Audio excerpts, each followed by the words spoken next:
In this video, I'm going to teach you how to do a root retouch. Root retouches are probably the most common service that we do in a salon. That new growth that comes in, that skunk line that's growing in, the gray roots and the colored ends.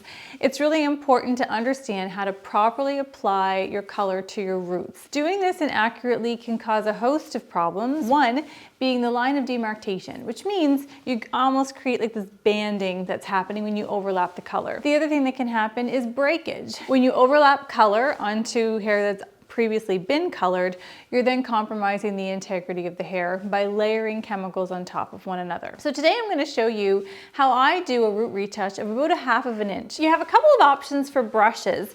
So color brushes come in all shapes and sizes. There's the really big, they look like paint brushes, and that's basically what they're for. They're for foiling techniques, balayages, things like that where you're doing large surface painting on the hair. Then you get into these guys. These are a little bit different, and these are more apt to be used for root touch applications. So this brush is one of my favorites. I think that they've discontinued it in Canada, but it is made by Redken. It actually has 2 rows of bristles. These are fantastic just to really saturate color onto the hair because you get lots of color on the brush. It gets really well loaded. The other one is this guy here. This one has really short bristles. So if you look at it in comparison to this one, it has much shorter bristles. If I'm doing a retouch of about 1/2 inch, these bristles are about 1/2 inch. If I'm doing a retouch that's 1 inch, these guys are about 1 inch. It's a really good gauge to use whenever you're doing your retouch application. If I'm doing only 1/2 inch or less, some people come even sooner than that and it's only about 1/4 inch, you're gonna wanna use the shortest bristles that you can possibly use to prevent anything from overlapping onto the hair. And then the other one I have is this guy, and he's about 1/2 size of a regular brush. So this is really good to use when you're doing corner sections. So I'll often use 2 different brushes during my color application, and it's just to make things really neat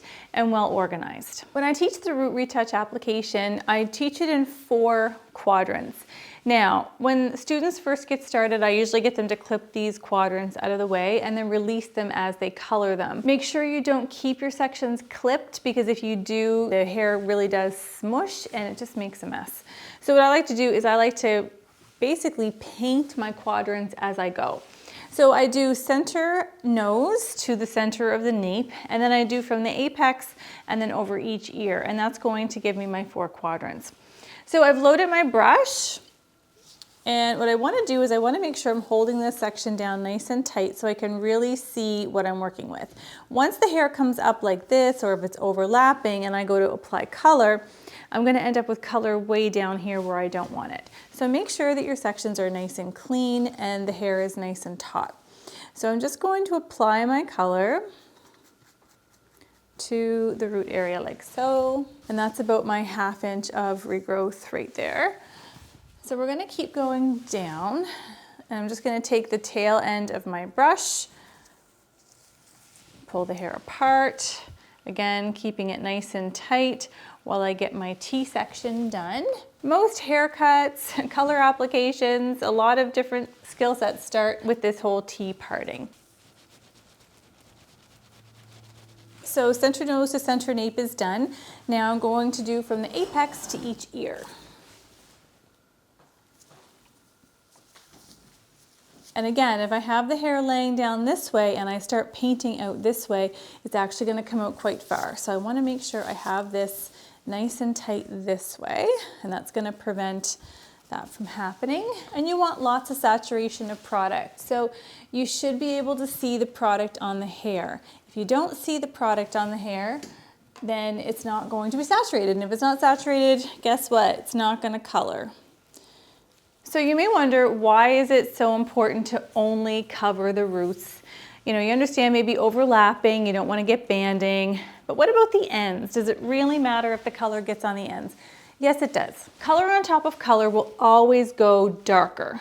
So if I take my permanent color and I put it From roots to ends, every time that I do a color application, I'm going to end up with a different color on the roots than I have on the ends. I'm actually going to end up, over time, the ends are going to become black with color, and the roots are going to be the color that you want them. So to prevent this from happening, if you have roots coming in, only paint the roots. Now that being said, you may find that the ends need to be refreshed every now and then, and that you can totally do with a demi-permanent hair color.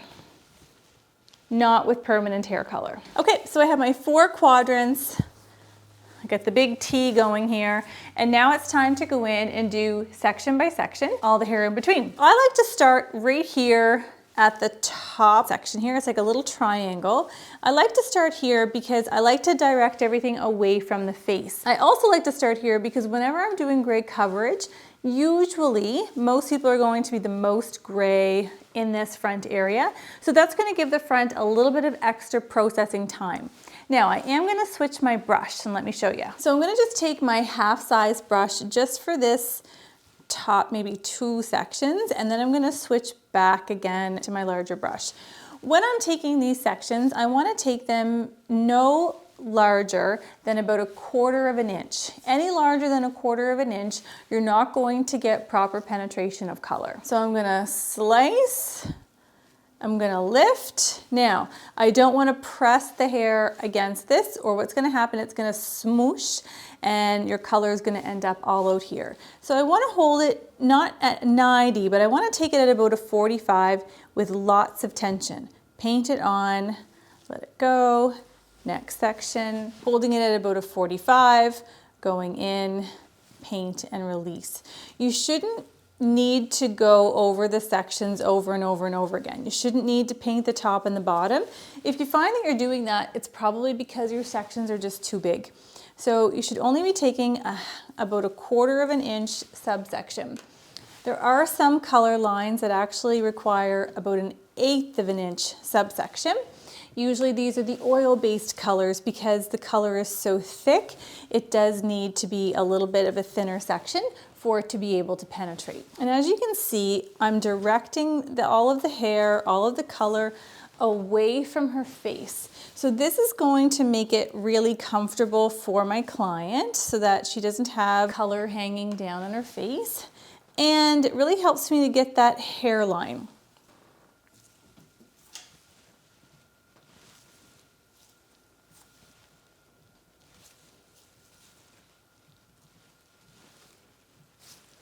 Okay, and then I can just release that hair, just like that. Okay, and then I'm gonna go over to the other side. Do the same thing. Sometimes it can happen that the hair gets a little bit stuck on your brush, and if that happens, all you have to do is take that piece of hair and then just give it a quick little wipe. But you don't want to leave color on the ends of the hair if it does happen, because again, it will cause the color to go darker in those areas, and it will also compromise the integrity of the hair. So we're just going to keep that going, diagonal back. When I'm doing a permanent hair color, I do like to start at the top and work my way down. But I'm going to show you something that I can do when I'm doing a demi. It's a little bit trickier to be accurate and only come out that 1/2 inch. So I do want to show you though what you can do if you don't have to worry about that regrowth. We're actually going to take vertical sections going down.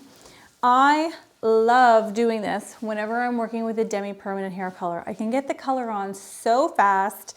And again, if you don't have to worry too much about the length that you're coming out, this is a great way to do it. So I have my vertical section and I'm just gonna come out like so.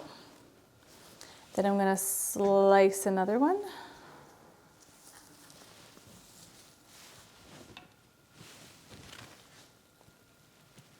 And you're gonna come out like so. Can you do this with permanent hair color? Sure you can. If you find that you can be accurate and only come out that 1/2 of an inch, sure. Otherwise, I would save this technique for when you're doing your demis. But it does help to get it on really quickly.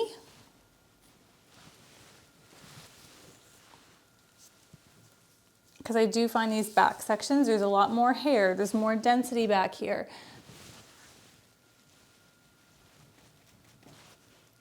But you do want to be careful that you don't smoosh the hair. So don't press it down. Try to hold it at that 45. And I'm almost to the center of my T. So I can do this all in just a matter of a few sections. Okay, so we're all finished with the application. Now, the other thing that I always want to do is I want to check for hot spots or check for mist spots. Hot spots are basically when the color runs away from the scalp. And this can happen if someone's having a hot flash. Sometimes just someone's body temperature can cause this to happen. And the color actually will move away from the scalp. And you don't want this to happen, or it's actually going to cause little spots of mist color. The other thing is I always like to go back through and check my work. Maybe I took a section too big, maybe I took too much, whatever the case may be. I like to go back and check. So if I've put color on a diagonal, I can check it either vertically or I can check it horizontally. So I'm going to just go through and check it vertically. So I'm going to pull my sections out and I'm basically looking to make sure that everything is really well saturated. And I can see that my color is very well saturated. I'm also looking for consistency. So did I come out the same amount all over? And I'm quite consistent, which is really good. This is what I'm looking for. This is what I look for when I check my students' work. Is it consistent? Is it the same amount of product? Is it pulled out the same everywhere? It's a good way to do it. Now in the back, I did do all of this vertically. So whenever I do something vertically, I check it opposite. So I'm going to check it horizontally. So I'm going to just take my brush. I'm just going to go through and I'm just going to check to see that I've got everything covered really well, lots of product, and that it's out about the same amount all over. Now, if I'm checking this and I have some color that's way out here and some color that's up here, you're just not going to get a very consistent result. Always check your work, because none of us are perfect and we all make mistakes. So you do want to make sure that you're checking it well. When you do check your color, make sure you don't scrape the scalp with the end of your brush. That can actually remove color off of the scalp, and you don't want that to happen. You just want to kind of gently guide that through the hair to make sure that you're separating the hair well. I can't emphasize enough the importance of safety. So always make sure that you're wearing your gloves, your smock, apron. Protect yourself from these chemicals. If you're struggling with your root retouches, maybe you're taking them out too far, not out far enough, you're having trouble with saturation, it's something that you can just practice. Grab a mannequin and practice. You can just use some gel. Gel is what we use at school, and it's a great way just to get that routine of the practice, that feel of the color. Today I went through my mannequin with just some clear, and clear is also a really good option if you want to get the consistency of the color but not actually alter the color of your mannequin. I hope you found this video helpful. If you need a refresher on the color wheel and what color relationships go together, check out this video right here on the color wheel. In the meantime, have a great hair day.